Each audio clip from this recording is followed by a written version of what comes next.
में as an guest हैं और मैं यहाँ पर मैंने विजिट भी किया हुआ है। तो देन मेरे साथ सर हैं वैद्य प्रोफेसर प्रसन्ना नरसिम्हा राव।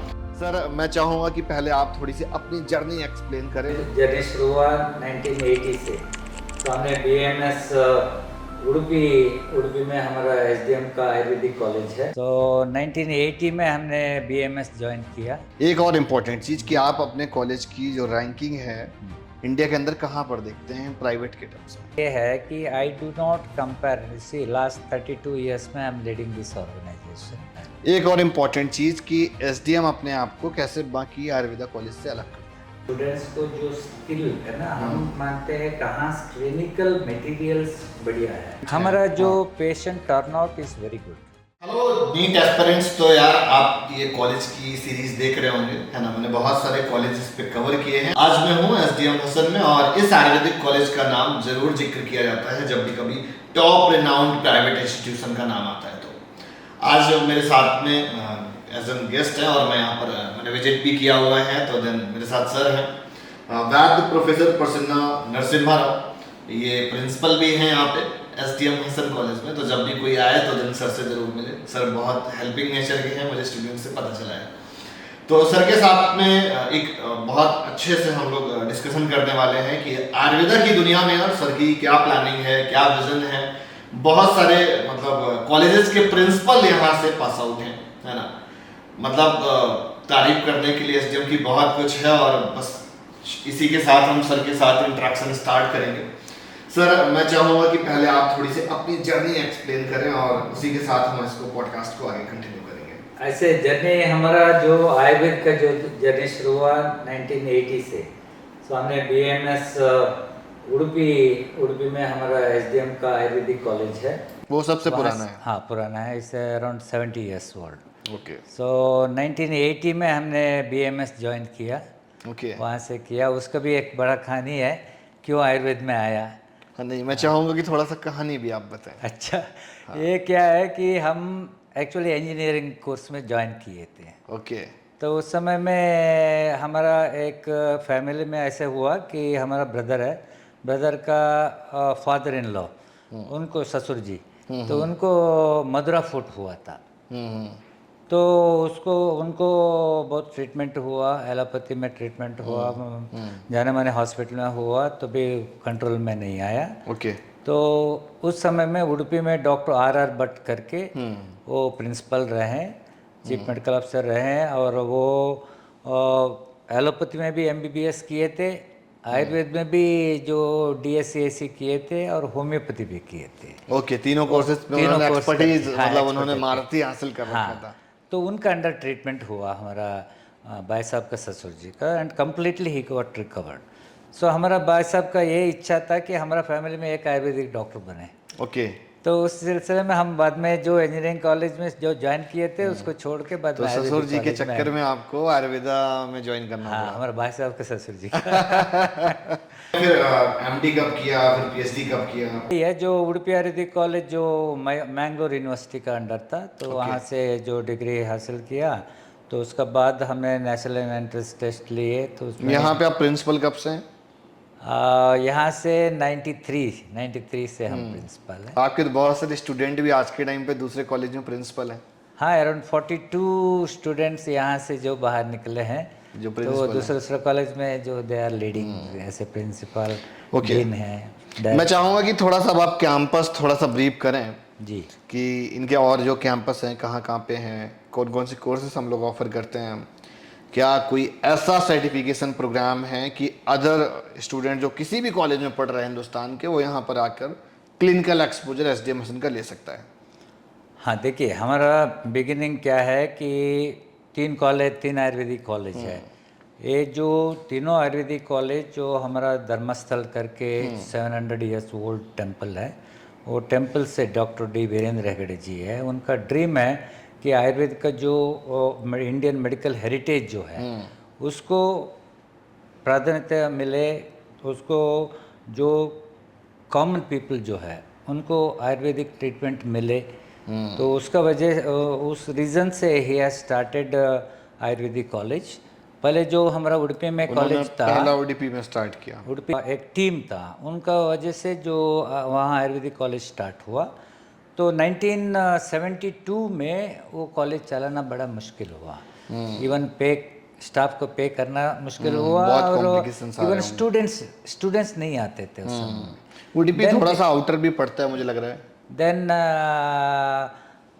वहाँ ऐसे था कि हॉस्पिटल में जो पेशेंट भर्ती होते थे, जो मणिपाल नज़दीक है, हाँ, तो हाँ, वहाँ मणिपाल में जो अब नहीं होगा करके रहता है, तो वो वहाँ आपके आके यहाँ आता एडमिट था। आते थे। समझ गया। सो 72 में जो वो मैनेजमेंट, पुराना मैनेजमेंट जो हमारे हेगड़े जी को हस्तांतर किया, तो 78 में वहाँ जो नया कॉम्प्लेक्स पूरा बना, तो उसका बाद जो है, ओके। तो देन दे एक्सप्लोर्ड क्या कर सकते हैं, कि उस समय में आयुर्वेदिक कॉलेज एक हासन में नहीं था। Then he thought he will start Ayurvedic college. Okay, अभी कौन कौन से कोर्सेस हम लोग ऑफर कर रहे हैं सर?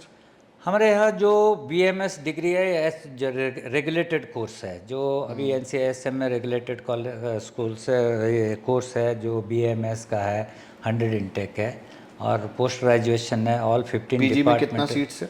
15 डिपार्टमेंट स्पेशलिटी में टोटल 93 सीट्स है। ओके। ये रेगुलेटेड कोर्स हुआ। और नॉन रेगुलेटेड कोर्स जो है, जो सर्टिफिकेट प्रोग्राम करते हैं, जैसे कि बहुत सारा जो स्टूडेंट्स कॉलेज से आते हैं, उनको और जो क्लिनिकल एक्सपोजर का ज़रूरत पड़ता है, तो उनके लिए, and specially when we started this course, we had understanding with different universities. एक थेम्स वैली जो हमारा ऑल स्पेशलिटी में कोर्स है, उसमें भी क्या है कि एक बेसिक कोर्स है, certificate course in Ayurveda bracket में बेसिक, एक certificate course in Ayurveda advanced, and certificate course in Ayurveda specialities.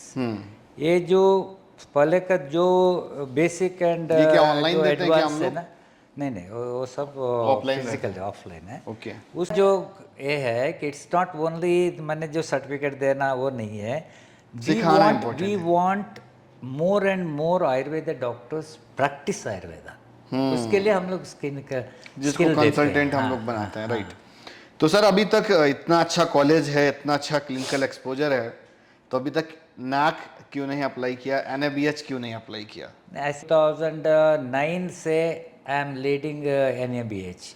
At present I am the chairperson for NABH accreditation committee. Okay. Since 2020 से है, तो हमारा सब फिट है, तो अभी हम रोल कर रहे हैं उसको। एक और इम्पोर्टेंट चीज़ कि आप अपने कॉलेज की जो रैंकिंग है इंडिया के अंदर कहाँ पर देखते हैं प्राइवेट के टर्म्स में? नहीं, इसी हमारा सोच ये है कि आई डू नॉट कंपेयर, इसी last 32 years us with any other organisation. Okay. हमको इंट्रोस्पेक्ट करना है, हम कितना ऊपर जा सकते हैं, खुद के माइलस्टोन्स ब्रेक करने हाँ, हैं। सर यहाँ पर कोई ऐसा है कि बहुत स्ट्रॉन्ग एलुमनी बेस रहा हो, एलुमनी नेटवर्क कैसा है यहाँ का? हमारा alumni network is very strong and we have branches all over India. अभी हम यूपी आए थे, तो लखनऊ में हम जो हमारा एलुमनी मीट किया, हमारा प्रेसिडेंट पार्टिसिपेट किए, वहाँ एक धन्वंतरी भवन जो किंग जॉर्ज मेडिकल यूनिवर्सिटी में हुआ, तो KGMC। हाँ, तो उस समय हमने एलुमनी वहाँ किया, देहरादून में 3-4 बार किए, हरिद्वार में किए। एक और इम्पॉर्टेंट चीज़ कि SDM अपने आप को कैसे बाकी आयुर्वेदा कॉलेज से अलग करता है, मतलब SDM के अंदर ऐसा वो क्या क्या जो बाकी जगह नहीं? सी सिंपल एग्जांपल, अभी यहाँ जो स्टूडेंट्स को जो स्किल है ना, हम मानते हैं कहाँ क्लिनिकल मटेरियल्स बढ़िया है। इन टर्म्स क्लिनिकल मटेरियल मतलब पेशेंट है, ट्रीटमेंट है। हमारा जो patient turnout is very good. We treat around 1,20,000 patients per year in this organisation. Okay. ऐसे हमारा उडुपी में है, बेंगलोर में है, we treat around 4.5 lakhs patient per year. जो पेशेंट को ट्रीट करते हैं मैंने, तो clinical material is very strong, and we have clients from all over India and also from abroad. Abroad, an example, USA, UK, Australia, Netherlands, commonly patient आते हैं। एक important चीज़ और कि SDM हसन बाद में खुला, उडुपी पहले था जी, और उसके बाद बेंगलोर ओपन हुआ। जी। तो हसन इतना आगे कैसे निकल गया? मतलब लोग बोलते हैं कि ये पुराना नहीं है बट सेकंड ओल्डेस्ट कैंपस है, अगर तीनों कैंपस से मेरे से बात करें तो ऐसा हसन में क्या जो UDP में नहीं? Maybe it's because of the networking system. We have अभी आपको ऑल ओवर इंडिया ऐसा कॉलेज नहीं है जिस कॉलेज में यहाँ का अलुमिनी नहीं है। नहीं, यही तो मैं So, जानना चाह रहा हूँ, UDP में ऐसा क्यों नहीं बन पाया? What is the reason behind that? I don't comment on that, why it is not happened in other organization, but it's happened in Hassan because the networking system, and second क्या है कि हमको बहुत मौका मिला दूसरा कॉलेज विजिट करने का, एक्सप्लोर करने का, या एक्सप्लोर करने का। ठीक है, नेक्स्ट क्वेश्चन में आता हूँ मैं सर कि अभी आपकी क्या प्लानिंग चल रही है आयुर्वेदा में और क्वालिटी ऑफ एजुकेशन को इम्प्रूवमेंट करने को लेके? क्या आपका विजन है, क्या मिशन है? अब मतलब जो आप 10 साल पहले विजन देख रहे थे अब वो कहीं ना कहीं चेंज हो गया है, बिकॉज वो चीज़ें आप कहीं ना कहीं फुलफिल कर चुके हैं, वो माइलस्टोन्स आप ब्रेक कर चुके हैं, तो अब नया माइलस्टोन क्या है, नया टारगेट क्या है? हमारा ये है कि very clear, all students who pass out the exam they should pass in the distinctions. Now हमारा जो अराउंड 60% students in each class they are distinction holders. Out of the university 310 ranks में हमारा अभी बैठता है 169 रैंक्स जो है इस संस्था लेता है। So we want to reach the higher status. ये सिर्फ पास होना इम्पोर्टेंट नहीं है, they should come out with the distinctions, number 1। उसके लिए हमारा जो सिस्टम है, we have mentoring system. Each वो UG हो PG हो, हर स्टूडेंट के लिए एक टीचर, अलॉटेड टीचर रहते हैं। ओके। और उनका जो भी एकेडमिक एक्टिविटीज़ हो, को करिकुलर एक्टिविटीज़ हो या extra curricular activities. An example, अभी अंडर ग्रेजुएशन में दे हैव रिसर्च एक्टिविटीज़ होती है। Even in the first year BAMS also we give the exposures in the clinics.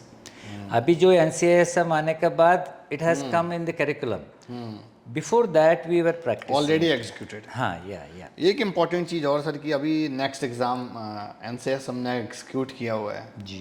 तो उस पर आप क्या कमेंट करेंगे? आपको क्या लगता है वो मतलब उन्होंने एग्जीक्यूशन उन्होंने सही किया है और पहले कर देना चाहिए? जो एग्जिट एग्ज़ाम का बारे हाँ, में, exit एग्ज़ाम इस देखिए, एग्जिट एग्ज़ाम क्यों करते हैं, इसका मतलब ये नहीं है कि he has not done good in the final year exam. हमने हमेशा वो क्वेश्चन रहता है, हमने फाइनल ईयर एग्ज़ाम यूनिवर्सिटी ने लिया तो उससे वो ये सुपर है कि वो अंडर है, क्यों है? ये नहीं है कि यूनिफॉर्मिटी आना चाहिए। Ultimately A graduate who comes out from the college, he should be safe for the patients. वो मुझे लग रहा है इसलिए है कि जो नाम के आगे डॉक्टर ले रहे हैं ना ये स्टूडेंट्स, हाँ, उसको कौन सर्टिफाइड करेगा? वो तो एग्जाम ही करेगा, एग्ज़ाम करेगा एंड यूनिफॉर्मिटी आएगा। इसमें क्या है कि थ्रूआउट इंडिया कहीं भी, अभी देखिए अब हमारा NAB है, NAC है, या जो अभी अब तो यूनिवर्सिटी रैंकिंग सिस्टम भी आ रहा है, यूनिवर्सिटी रैंकिंग सिस्टम आ रहा है। And second thing is the government level में जो हेल्थ एंड वेलनेस सेंटर्स जो एस्टेब्लिश हो रहा है, this all now accredited.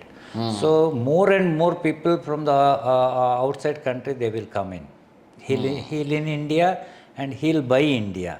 Right. So uniformity आना चाहिए। A graduate from Hassan, a graduate from one more other colleges who comes out should have uniformity in treating the patients. उसके लिए हमको लगता है exit is very important. Very important.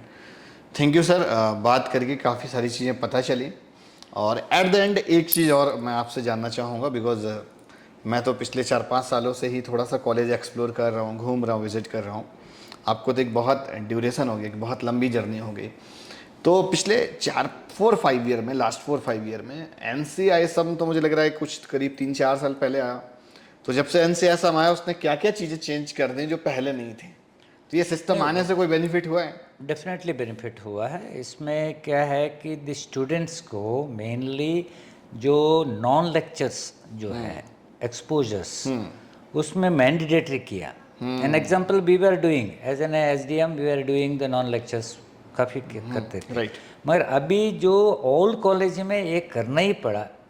और second क्या है कि देखिए डिस्कशन है, सेमिनार्स है, या स्ट्रीट प्लेस है, हाँ। ये सब जो है उसमें स्टूडेंट का पार्टिसिपेशन होता है।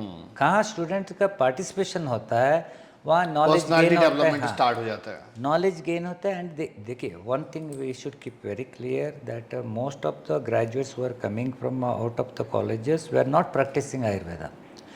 ये जो अभी जो चेंजेस आप देख रहे हैं कि स्टूडेंट इन्वॉल्वमेंट है ना, उससे नेक्स्ट जो बैचेस बाहर आएगा they will definitely practice Ayurveda. Okay, that's so good. Translation, अभी हमारा जो एजुकेशन है, रिसर्च है, हेल्थ केयर है, दिस शुड बी कॉम्प्लीमेंट्री। ये कॉम्प्लीमेंट्री नहीं था पहले। अभी जो है वहाँ जो भी हेल्थ केयर में जो भी आउटकम आया उसके ऊपर रिसर्च हुआ, रिसर्च होने के बाद जो करिकुलम में आया, वंस वो again it will explode be किया। Benefited by the common people. Right right. So much sir. और आपके साथ में इस पॉडकास्ट के जरिए मेरे स्टूडेंट्स को भी बहुत सारी बातें पता चली, बहुत सारी चीज़ें पता चली, और एक बहुत अच्छा एक्सपीरियंस आपने हमारे साथ शेयर किया। बिकॉज बच्चे को क्लिनिकल एक्सपोजर कितना इंपॉर्टेंट होता है ये आपकी सर की बातों से पता चल रहा होगा। बिकॉज हर एक बात घूम के क्लिनिकल एक्सपोजर पे खत्म हो रही थी। बिकॉज डॉक्टर का मतलब हॉस्पिटल और हॉस्पिटल का मतलब पेशेंट।